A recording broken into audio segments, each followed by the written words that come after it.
Assalamualaikum dan salam sejahtera. Bersama saya Muhammad Dihya Sahlan dalam Berita Pagi Sabah edisi Isnin 28 November 2022. Gabungan Rakyat Sabah GRS mengadakan pertemuan kira-kira sejam bersama Perdana Menteri Datuk Seri Anwar Ibrahim di bangunan Perdana Putra Putrajaya semalam. Pertemuan bertujuan menyatakan sokongan padu gabungan itu dan Kerajaan Sabah kepada kepimpinan Datuk Anwar dan juga Kerajaan Baharu. Pengurusinya Datuk Seri Panglima Haji Jinor memberitahu Perdana Menteri amat menghargai sokongan tersebut. Ketika ditanya sama ada terdapat senarai nama ahli Parlimen GRS untuk menyertai barisan Kabinet dikemukakan dalam pertemuan ini, Datuk Haji Ji berkata perkara tersebut tidak dibincangkan. GRS terdiri daripada Bersatu Sabah, Parti Bersatu Sabah PBS, Parti Solidariti Tanah Airku STA, Parti Maju Sabah SAPP dan Pertubuhan Kebangsaan Sabah Bersatu USNO. Kerajaan Perpaduan diharap dapat menunaikan pengembalian tuntutan hak-hak Sabah dalam Perjanjian Malaysia 1963 MA63. Antaranya isu kewangan berkaitan pembayaran hasil bersih 40% termasuk pungutan cukai petroleum ekspor dan import yang mana Sabah hanya menerima RM120 juta setahun ketika ini. Timbalan Ketua Menteri Datuk Seri Panglima Dr. Jeffrey Kitingan berkata, Sabah berhak mendapat sekurang-kurangnya RM1 bilion bersamaan 10% pembayaran daripada hasil berkenaan. Kita berhak menerima 10% sebenarnya daripada nilai import produk petroleum di Sabah. Yang sekarang ini kurang lebih mencaca bernilai 10 bilion. Maksudnya kita harus menerima kurang lebih 1 bilion melalui hak duty import ke atas produk petroleum. Beliau berkata demikian kepada media selepas merasmikan jelajah kemuncak Reserve Biosfera Banjaran Croker bersempena Hari Antarabangsa Reserve Biosfera yang pertama dan pengiktirafan ulang tahun ke-50 Program Manusia dan Biosfera di Keningau. Terdahulu berucap merasmikan majlis ini, Datuk Dr. Jeffrey yang juga Menteri Pertanian dan Perikanan berkata, Sabah merupakan negeri pertama melaksanakan program seumpama bagi memastikan kelestarian alam semula jadi terus dipelihara untuk keseimbangan ekosistem flora dan fauna. Terdapat 9 reserve biosfera di negeri ini iaitu kawasan Bandaraya Kota Kinabalu, daerah Pinampang, Tuaran, Ranau, Tambunan, Keningau, Tenom, Beaufort dan Papar meliputi keluasan 350,584 hektar. Persekutuan Industri Sabah FSI diminta memanfaatkan peluang perniagaan dan pelaburan yang banyak ditawarkan dalam inisiatif Hala 7 Sabah Maju Jaya SMJ. Ketua Menteri Datuk Seri Panglima Haji Jinor berkata, SMJ adalah antara aspirasi utama kerajaan negeri dalam membawa pembangunan pesat secara menyeluruh ke Sabah. Menurut Datuk Haji Ji, menerusi SMJ, Sabah berjaya memeterai Perjanjian Kerjasama Komersial CCA dengan Petronas dalam sektor minyak dan gas yang menyediakan ruang luas dalam perniagaan. Jelas beliau, kerajaan negeri sentiasa memberi sokongan kepada FSI serta pemain industri di negeri ini dengan menggalakkan pertumbuhan perniagaan. Sebagai pemimpin negeri, Datuk Haji Ji juga beraspirasi untuk melakar laluan ke arah Sabah yang progresif dengan usaha berterusan membawa lebih banyak kemajuan untuk Sabah. Beliau berkata demikian dalam ucapan sempena Majlis Makan Malam Ulang Tahun FSI ke-39 di Kota Kinabalu. Teks ucapannya disampaikan oleh Timbalan Ketua Menteri merangkap Menteri Pembangunan Perindustrian Datuk Seri Panglima Dr. Joachim Gunsalam. Baik, beralih kepada perkembangan semasa COVID-19. Sabah merekodkan 154 jangkitan baharu semalam iaitu penurunan 56 kes berbanding Sabtu. Satu kematian dicatatkan di Papar. Penurunan kes terhasil daripada jumlah sampel ujian yang lebih rendah iaitu 943. Bagaimanapun kadar penularan kekal meningkat 16.33% berbanding 15.70% sebelumnya. Dalam kenyataan Menteri Kerajaan Tempatan dan Perumahan, Datuk Seri Panglima Masidi Manjun, 4 daerah mencatatkan kes baharu 2 angka, sementara 14 daerah lagi tidak merekodkan sebarang jangkitan baharu. Semua kes berada dalam kategori 1 dan 2. Sementara itu, 200 pesakit dilaporkan sembuh, manakala 370 pesakit masih menerima rawatan. 19 pesakit memerlukan penjagaan kritikal, manakala 9 lagi memerlukan alat bantuan pernafasan. Sehingga kini Sabah merekodkan 10 zon merah, 5 zon jingga dan 12 zon kuning. Lembaga Pelawat Rumah Warga Tua Sri Pritchard Kinarut menyasarkan RM60,000 kutipan dana menerusi program Charity Bazar sepada Hari Warga Mas 2022 yang diadakan di Rumah Warga Tua Sri Pritchard Kinarut.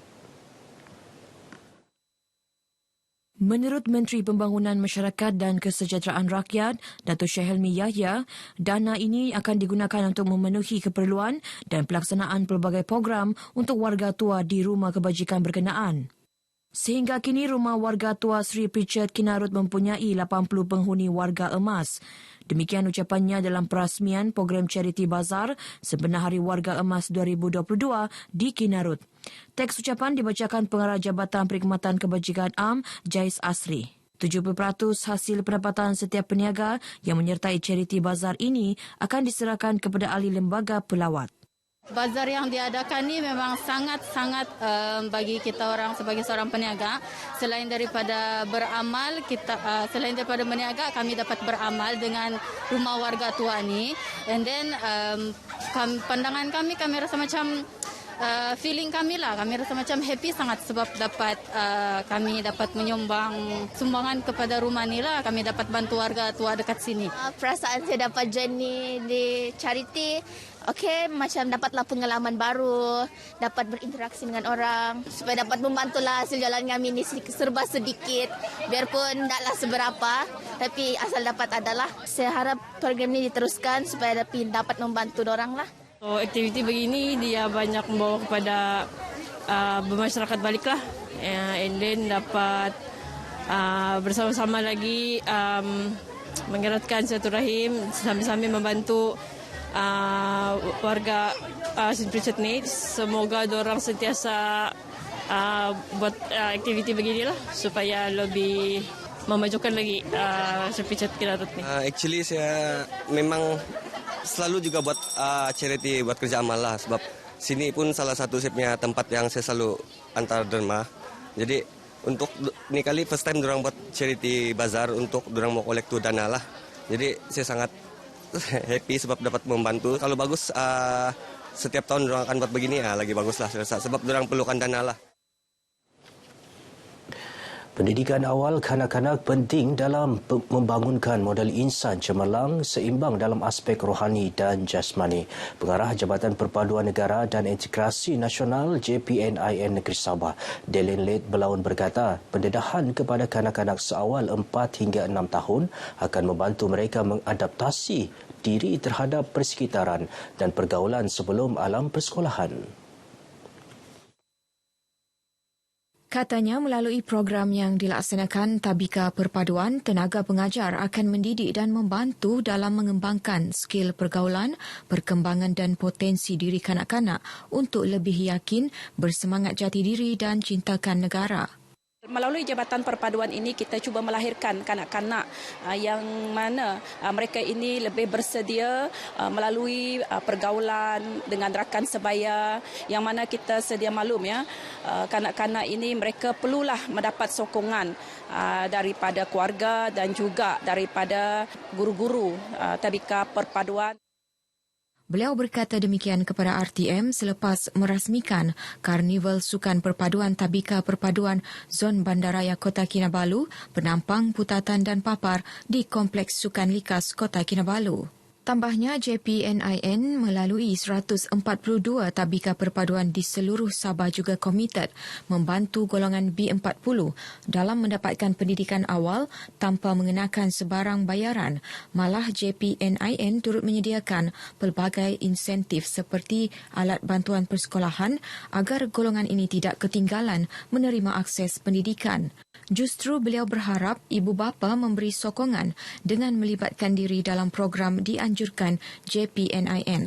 Seramai 560 pelajar tabika perpaduan dari 41 kelas melibatkan daerah Kota Kinabalu, Penampang, Putatan dan Papar menyertai karnival sukan tersebut. Kelab Mendojo beraksi cemerlang dalam kejohanan karate sekolah rendah peringkat negeri ke-23 dengan kutipan 8 pingat emas, 6 pingat perak dan 8 pingat gangsa. Kejohanan berlangsung di Sekolah Menengah Kebangsaan Olsen, Likas. Naib Johan menjadi milik Persatuan Karate Sabah Penampang yang berjaya mengutip 8 emas, 3 perak dan 9 gangsa. Manakala tempat ketiga dimenangi Kelab Karate Kompleks Sukan Keningau dengan 3 emas, 4 perak dan 10 gangsa.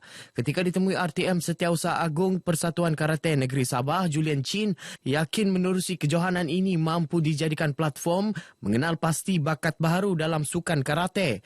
Kejohanan disertai lebih 400 peserta dan melihat sambutan yang menggalakkan ini, Julian memberitahu pihaknya akan menganjurkan kejohanan bagi kategori terbuka pada 18 Disember. Inilah salah satu daripada acara yang setiap tahun Persatuan Karate Negeri Sabah menjalankan untuk pembangunan, untuk mencungkil bakat-bakat baru dari sekolah rendah untuk diketengahkan dalam sukan-sukan di peringkat sekolah, di peringkat negeri Sabah, di peringkat kebangsaan. Perasaan kami pada untuk pertandingan SEP 23 Premier ini, kami sangat bergembira kerana menjuari pertandingan ini. Dan sesungguhnya ini hasil usaha daripada semua atlet Mendojo yang berusaha untuk menang pertandingan ini buat pertama kalinya untuk buat masa ini. Setelah sekian lama kita berehat selama 2 tahun. Baik saudara, berita pagi Sabah edisi Isnin 28 November berakhir di sini. Teruskan kesetiaan anda bersama berita RTM. Saya Muhammad Dihya Sahlan. Assalamualaikum dan salam hormat.